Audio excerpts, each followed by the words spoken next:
সংগ্রামী উপস্থিতি, এই পর্যায়ে আমাদের সামনে সংক্ষেপে বক্তব্য রাখবেন বাংলাদেশ জামাত ইসলামী নোয়াখালী জেলা শুরা কর্ম পরিষদের অন্যতম সদস্য জনাব অ্যাডভোকেট তাজুল ইসলাম। أعوذ بالله من الشيطان الرجيم بسم الله الرحمن الرحيم। আজকের এই সমাবেশের সম্মানিত সভাপতি, মঞ্চে উপবিষ্ট আছেন সদর সুবর্ণচর অঞ্চলের বাংলাদেশ জামাত ইসলাম কর্তৃক মনোনীত দাঁড়িপাল্লা মার্কার সংসদ সদস্য পদপ্রার্থী জনাব ইসাক খন্দকার, উপস্থিত অন্যান্য নেতৃবৃন্দ, সম্মানিত সুধীবৃন্দ, আসসালামু আলাইকুম ওয়া রাহমাতুল্লাহি ওয়া বারাকাতুহু। বাংলাদেশ আজকে এক সন্দিক্ষণ অবস্থায় উপনীত হয়েছে। আগামী 12ই ফেব্রুয়ারি জাতীয় সংসদ নির্বাচন। আজকে আমরা দেশকে রক্ষা করার জন্য, গণতন্ত্রকে রক্ষা করার জন্য, এই দেশের স্বাধীনতাকে রক্ষা করার জন্য আজকে আমরা নতুন করে দেশ গড়ার সংগ্রামে এই সংগ্রামে আমরা আজকে নিয়োজিত হয়েছি। সংগ্রামী বন্ধুগণ, 1971 সালে আমরা দেশ স্বাধীন করেছিলাম। সেই দিনের স্বাধীনতা সংগ্রামে আমিও মুক্তিযুদ্ধ হিসাবে অংশগ্রহণ করেছিলাম একটা বুক ভরা আশা নিয়ে, যে এই দেশের মানুষ গণতন্ত্র পাবে, এই দেশের মানুষ অর্থনৈতিকভাবে মুক্তি লাভ করবে। কিন্তু আমরা দেখেছি শেখ মুজিবুর রহমানের শাসন, শোষণ, দুর্ভিক্ষ, আমরা দেখেছি এরশাদের স্বৈরাচারের শাসন, তারপরে দেখেছি শেখ হাসিনার সেই স্বৈরাচার শাসন, দেশকে তারা ধ্বংসের দ্বার প্রান্তে নিয়ে গেছে। আজকে বাংলাদেশ জামাত ইসলামী দেশের স্বাধীনতা রক্ষা সহ জনগণের উন্নয়নে আজকে আমরা এই ভোটে অংশগ্রহণ করছি।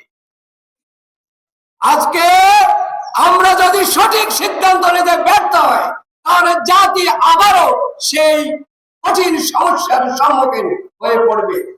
সম্মানিত বন্ধুগণ, বাংলাদেশ জামাত ইসলামী এই দেশে ইতিপূর্বে কোনোদিন শাসন ক্ষমতা প্রাপ্ত হয়নি। শুধুমাত্র 2001 সালে আমরা দুজন মন্ত্রী আমাদের দেশের তারা দায়িত্ব পালন করেছে। তারা চ্যালেঞ্জ দিয়ে বলেছিল যে তোমরা আমাদের মন্ত্রণালয়ে 2 টাকার দুর্নীতি যদি দেখাতে পারো, আমরা সবকিছু মেনে নেব। বাংলাদেশের এই জামাত ইসলামের বিরুদ্ধে আজকেও আপনি টেলিভিশনের চ্যানেল খুললে দেখবেন কিভাবে এখনো জামাত ইসলামকে তারা চাপিয়ে রাখার জন্য চেষ্টা করছে। কিন্তু তারা সেই দিন সেই 2 মন্ত্রী চ্যালেঞ্জ গ্রহণ করতে পারেনি। বাংলাদেশে অথবা আজকে আপনার এই এলাকায় অনেকজন এমপি আজকে ক্যান্ডিডেট ভোট করতে আসছে, পয়সায় তারা সাহস করে বুকের জামা করে দেখা যে আমরা দুর্নীতি করি নাই। তাহলে কি এমন লোককে ভোট দিবেন যারা দুর্নীতি করেছে? এই আজকে আমরা আপনাদের সামনে দাঁড়িপাল্লার একজন ন্যায় ভিত্তিক এমপি ক্যান্ডিডেট আমরা এই অঞ্চলে আমরা দিয়েছি। তিনি সৎ, যোগ্য, নিষ্ঠাবান, জনদরদী নেতা। আর এই দেশকে আজকে এইভাবে আপনার উপযুক্ত নেতা আমরা যদি চয়েস করি, যদি নেতৃত্ব প্রতিষ্ঠা করতে সক্ষম না হয়, তাহলে সেটা আমাদের দুর্ভাগ্য হবে। আর এটা আমাদের দ্বারাই সম্ভব।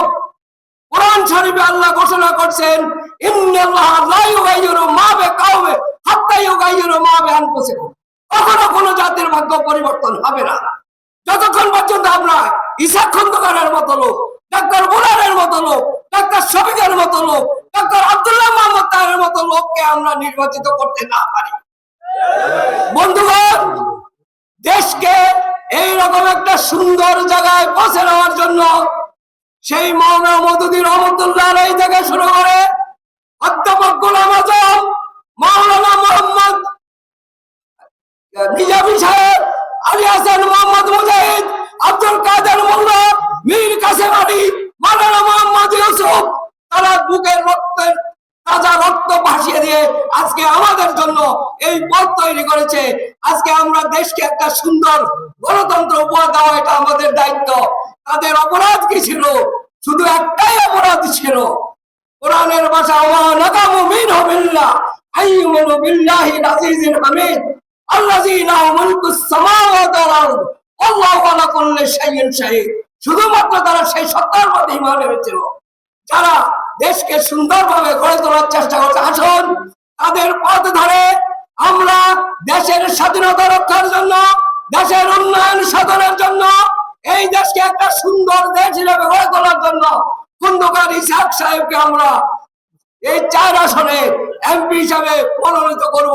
আল্লাহ আমাদের সহায় হন, আমিন। আসসালামু আলাইকুম ওয়া রাহমাতুল্লাহি ওয়া বারাকাতুহু।